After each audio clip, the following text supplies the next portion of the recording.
Líneas de distribución eléctricas aérea. Es el conjunto de conductores sujetos en el aire a aisladores y montadas sobre soportes a cierta distancia del suelo, que logran el aislamiento necesario entre los conductores y la tierra. Los cables de aluminio acero utilizados en las líneas aéreas de distribución en media tensión. Los más utilizados en la línea de distribución de tensión nominal de 20 kV son los cables de aluminio acero, porque al tener menor peso que el cobre y más resistencia mecánica debido a su alma de acero, estos pueden tenderse con vanos mayores y menos apoyo. Su designación se designan por las letras LA, lo cual significa alambre de aluminio y acero galvanizado, seguidos por su sección aparente del cable que se da en milímetros cuadrados. Las características: las más utilizadas son los cables LA30, LA56, LA78 y LA110. Cálculo eléctrico de los conductores en las líneas aéreas de media tensión con cables de aluminio y acero. Para el proceso del cálculo se elige el conductor de la línea y después se justifica esta elección con el cálculo de las impedancias de línea, caída de tensión, potencias de transporte que permite la línea y las pérdidas de potencia en la línea.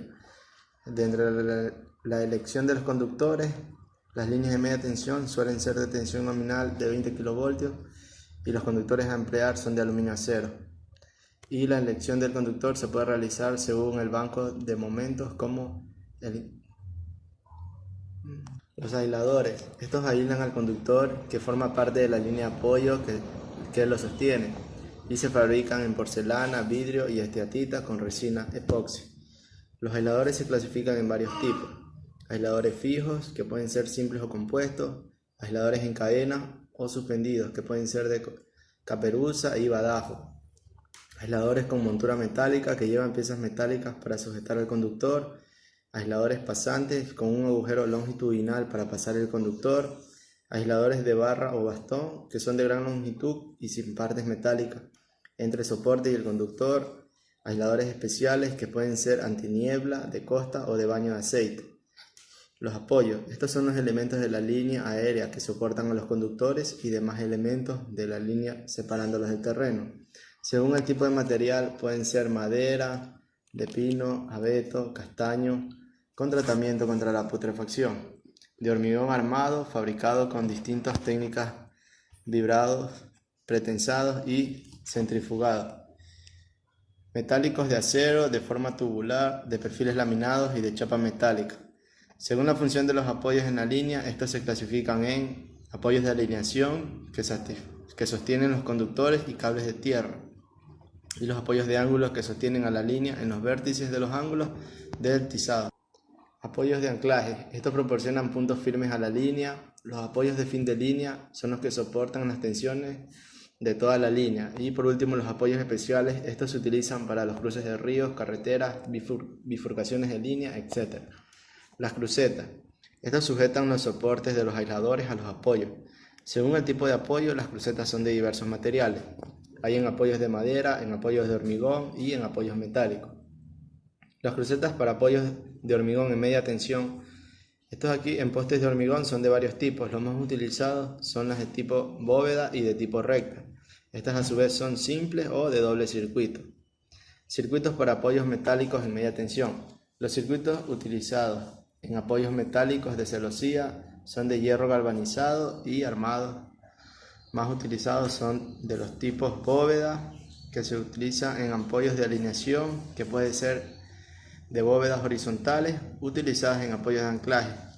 Horizontales también se utilizan en los apoyos de ángulos y crucetas armadas en triángulo, y tres bolillos para doble circuito armados en hexágono. Los herrajes. Estos son los soportes de los aisladores construidos de acero galvanizado que sujetan al aislador de la cruceta. En los cables trenzados, los herrajes son ganchos de acero galvanizado para amarre o suspensión del haz al apoyo. La sujeción del hierro se realiza según el tipo del aislador. Hay aisladores fijos y aisladores de suspensión. La unidad de propiedades de normalización de Mehr. En la actualidad, las empresas eléctricas de distribución cuantifican y valorizan sus activos en servicios mediante un método contable, lo que dificulta la aplicación de una metodología única para las empresas distribuidoras. Para la determinación de la incidencia en los activos de las tarifas y peajes de distribución, que son facturadas al usuario final. En consecuencia, se ven las necesidades de implementar un mecanismo para la determinación de la incidencia de los activos en las tarifas y peajes de distribución. Estos son cuantificación y valoración en los activos de servicio, representando la red de distribución con sus respectivos elementos y materiales, ya sea en forma rápida y lo más ajustada a la realidad. Elementos de protección de las líneas de media tensión. Las generalidades. Los dispositivos de protección controlan permanentemente el estado eléctrico de los elementos que componen un circuito en media tensión y provocan la excitación de un dispositivo de apertura cuando detecta una perturbación.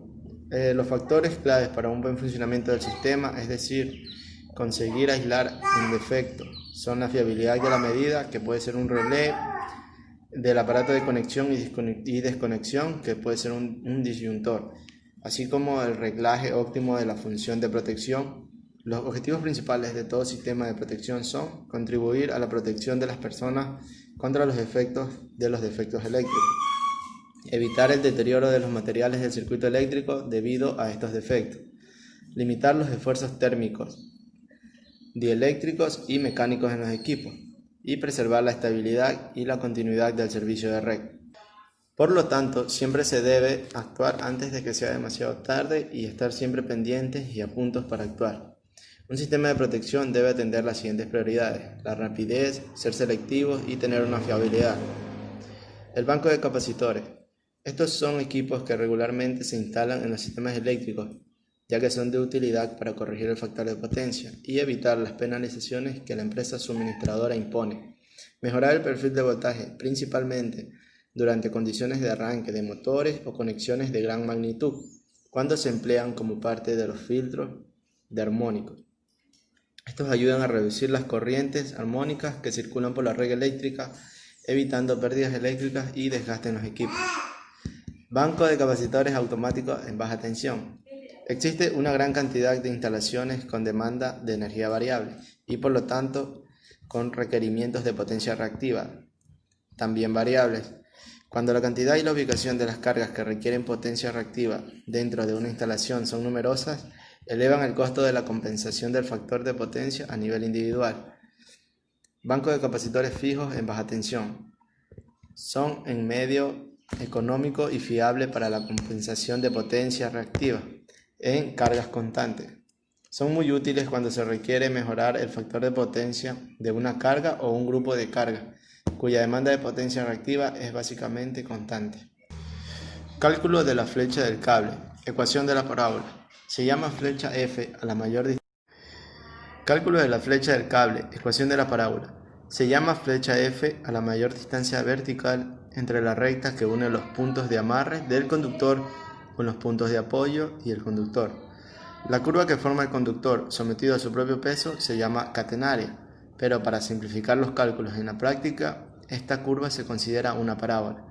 Según la ecuación de la parábola del cable, la flecha en tramo horizontal viene a ser igual a P por A al cuadrado sobre 8 por T, en donde P es el peso del conductor con sobrecarga, A va a ser la luz horizontal del vano y T es la tensión horizontal que permanece constante en cualquier punto de la curva del conductor e igual a la tensión en el punto más bajo. Distancias de seguridad. Las distancias se calculan según el reglamento de alta tensión. Primeramente, la distancia de los conductores del terreno es la altura mínima, que se representa como H mínima en metros, que corresponde a la máxima flecha. H mínima va a ser igual a 5,3 más la tensión dividido para 150, donde U viene a ser la tensión de líneas en kilovoltios. Segundo, la distancia de los conductores entre sí. La separación mínima entre conductores va a ser calculada por la expresión D mínima, que va a ser igual a K sobre la raíz cuadrada de F máxima más L de caída. Y esto aquí sumado a la tensión sobre 150. Distancia entre los conductores y los apoyos. La distancia mínima D mínima entre los conductores y los apoyos va a ser igual a distancia mínima, y esto va a equivaler a 0,1 más la tensión sobre 150, con un mínimo de 0,2 metros. Como cuarto punto, las distancias en cruceamiento. son con líneas eléctricas y de telecomunicaciones, con carreteras y ferrocarriles sin electrificar, un mínimo de 7 metros, con ferrocarriles electrificados, tranvías o trolebuses, tienen un mínimo de 3 metros, con teleféricos y cables transportadores, llevan un mínimo de 4 metros, o con ríos y canales. Por último punto, la distancia en pasos por zona, ya sean bosques, árboles y masas de arbolados o edificaciones, construcciones y zonas urbanas. Cálculo de apoyos para los postes en líneas de media tensión. Según el reglamento de alta tensión, se consideran en el cálculo de apoyos varias hipótesis. Según sea necesario considerar la sobrecarga por viento, es la primera hipótesis, la sobrecarga por hielo, la segunda hipótesis, el desequilibrio de tracciones, tercera hipótesis, o la rotura de conductores, cuarta hipótesis. En las líneas de media tensión, con cables de conductores de aluminio acero que tienen cargas de rotura inferior a las 6.600 kilopicos, se precisan de la cuarta hipótesis en los apoyos de aluminación y de ángulo. Si se verifican simultáneamente las condiciones siguientes: que los conductores tengan un coeficiente de seguridad mínimo de 3 y que el coeficiente de seguridad de los apoyos y segmentaciones en la tercera hipótesis sea el correspondiente a las hipótesis normales 1 y 2. Y por último, que los apoyos de anclaje se coloquen como mínimo cada 3 kilómetros. Cálculo de tensores a tierra. Un cable que cuelga bajo la acción de su propio peso P está sometido a fuerzas de tracciones dirigidas según la tangente de la curva que esta forma. Líneas subterráneas, ya sea radiales o en anillo. Se utilizan en distribución en media tensión para núcleos urbanos y en líneas de baja tensión. Cables subterráneos, radiales y en anillo.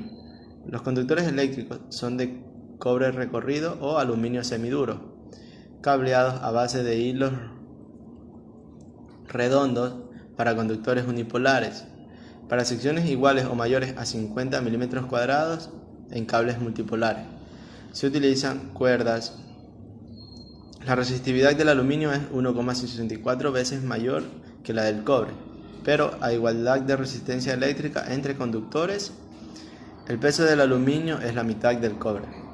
La disposición de los cables de media tensión es la siguiente: el conductor recubierto de una capa semiconductora revestido del aislante con una pantalla de cobre.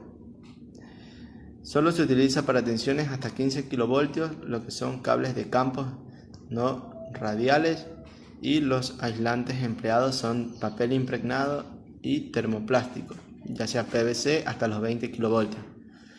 Impedancias de secuencia de alimentadores soterrados. En esta parte se realiza el cálculo de la parte resistiva y reactiva de las impedancias de secuencias positivas, negativas y cero del cable en estudio mediante el uso de ecuaciones. Para este efecto han sido presentadas las siguientes ecuaciones y los cálculos se realizan para cables dependiendo de la posición que estos tengan en el circuito. Cables aislados subterráneos para media tensión. En las líneas subterráneas de media tensión se utilizan varios tipos de cables. Los cables de aislamiento seco es el cable más utilizado, que es de aluminio. Su composición es una cuerda de hilos de aluminio recubierta de una pantalla semiconductora, un aislamiento plástico, una pantalla semiconductora, pantalla de cobre y cubierta de PVC. Su designación se designa por 3 letras. En la primera indica el aislamiento, la segunda la pantalla y la tercera el material de la cubierta, seguido por la tensión nominal, su composición del cable con su sección y la sección de la pantalla. Cable de papel impregnado.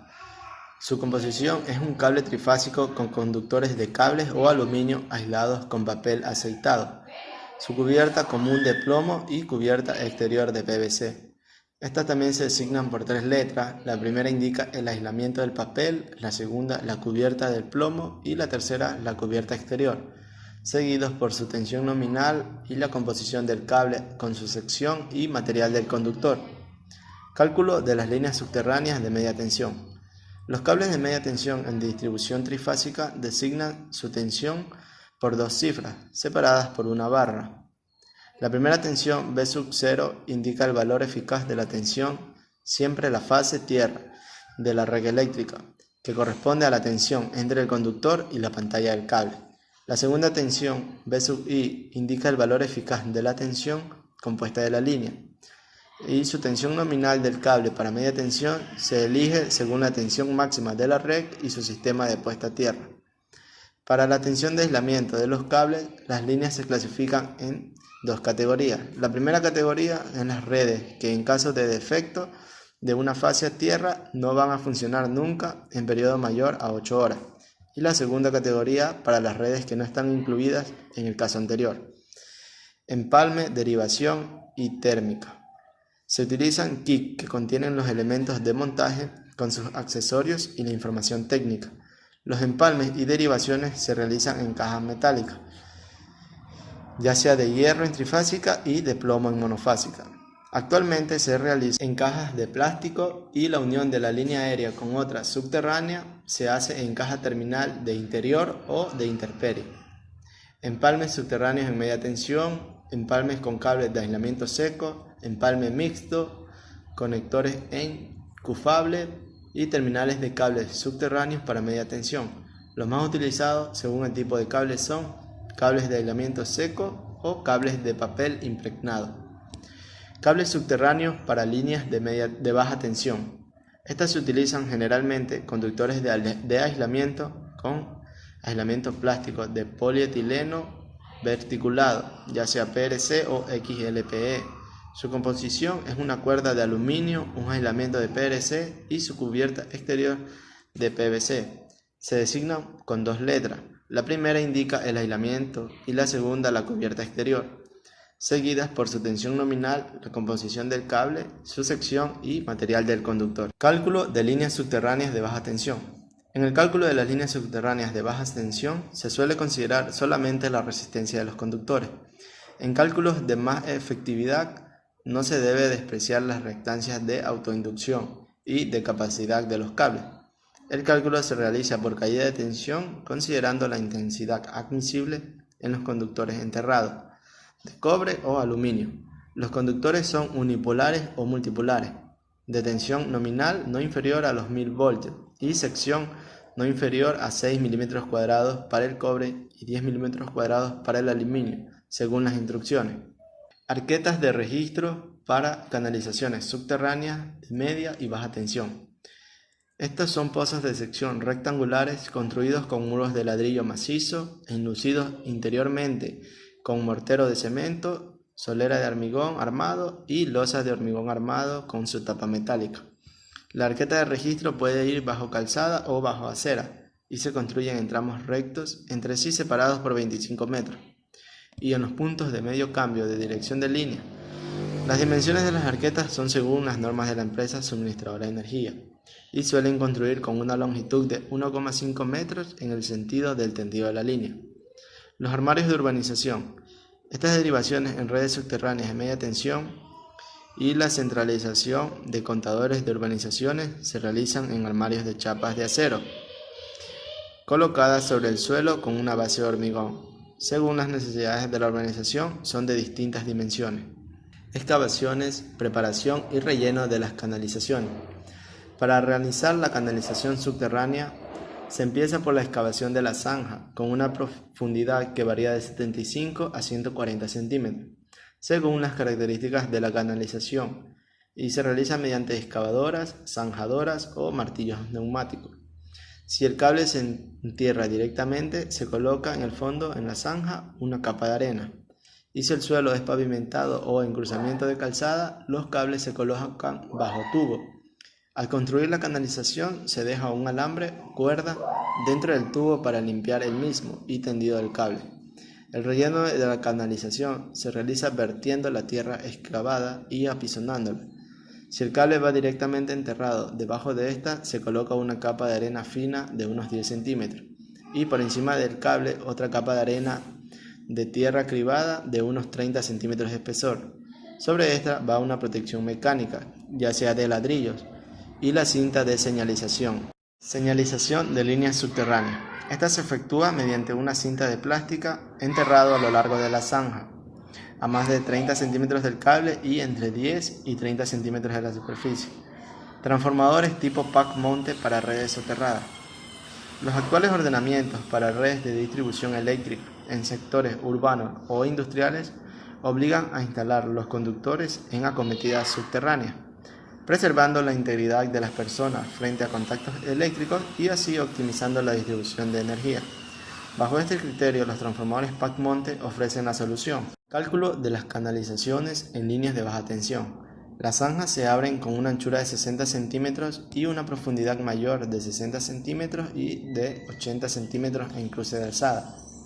Estas canalizaciones se realizan de varias formas. El cable directamente enterrado en zanjas sobre arena de río con protección de racilla o ladrillos y su respectiva cinta de señalización. También bajo tubos de plástico o de fibrocemento cuando se necesita una protección mecánica. Y el diámetro interior mínimo de los tubos es el doble del diámetro del cable, no siendo menor a 10 centímetros. El cruce de calzada suele ser bajo un tubo hormigonado y la zanja con cinta de señalización. Una canalización en galería pueden ser los cables sobre bandeja o sujetos por palomillas en galerías visitables o registrables.